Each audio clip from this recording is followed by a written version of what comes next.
चौथे क्वेश्चन की ओर आते हैं हम लोग। ठीक है, मेरा चौथा क्वेश्चन कह रहा है भूमि के एक बिंदु से जो मीनार के पाद बिंदु से 30 मीटर की दूरी पर है। ठीक है ना। फिर कह रहा है मीनार के शिखर का उन्नयन कोण 30 अंश है, मीनार की ऊंचाई ज्ञात कीजिए। तो भाई आपके साथ जो आपके यहाँ पे जो बना हुआ है वो है एक मीनार है, तो ये हम लोग मान लेते हैं कि एक ऐसा क्या है आपका मीनार है। ठीक है ना। अब मीनार से कह रहा है यहाँ पे भूमि के एक बिंदु से मीनार के पास से 30 मीटर की दूरी पर, भाई ये भूमि का एक बिंदु हो गया और इससे 30 मीटर की दूरी पर, ठीक है ना, एक बिंदु है जहां से भाई उसके शिखर का जो उन्नयन कोण है वो कितने अंश का है, यहाँ पर 30 अंश का है।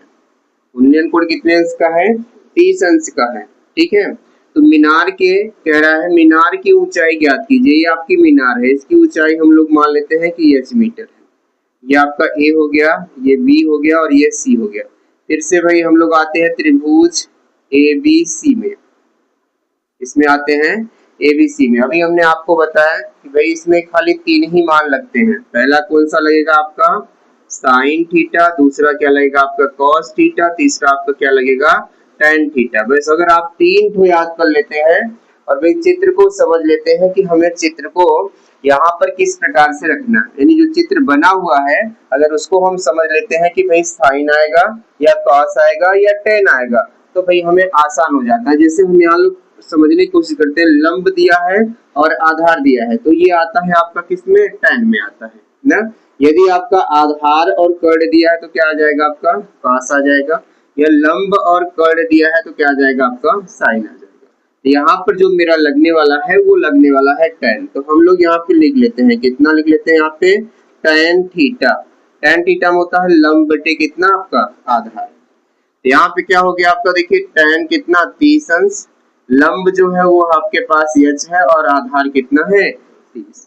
अब यहाँ पे tan 30 अंश का मान लिखते हैं, तो tan 30 अंश का मान जो होता है 1 बटे करड़ी में कितना होता है 3, h बटे कितना हो गया आपका 30। फिर तिर्यक हम लोग क्या कर लेते हैं, यहाँ पे गुणा कर लेते हैं। जब तिर्यक गुणा करेंगे तो इधर हो जाएगा आपका 30 बटे √3 बराबर कितना h। अभी हमने बताया कि जब भी आपका रूट नीचे हो जाए तो तुरंत आपको बिना सोचे तुरंत आपको परमेयीकरण की तरफ बढ़ना है। तो h बराबर ये हो जाएगा आपका यहाँ पे 30 √3 है तो अंश और हर में हम लोग क्या कर देते हैं √3 से गुणा कर देते हैं। यहाँ पे जब गुणा कर देंगे तो क्या हो जाएगा आपका, देखिए गुणा करेंगे तो 30 √3 और √3 और 3 का गुणा करते हैं तो क्या आता है आपका 3 आता है। यहाँ पे हो जाएगा आपका 3 और 3 से जब काट देंगे इसको तो ये आ जाएगा 10 √3 कितना 3 मीटर। तो ये आपका मीनार की ऊंचाई यहाँ पे आ गई है। ठीक है, आसानी से आपका ना ये आपका आंसर हो गया। फिर पढ़ाने का मेथड कैसा लग रहा है आप लोगों को, सरल है? हाँ भाई सरलता से हल करिए इसको।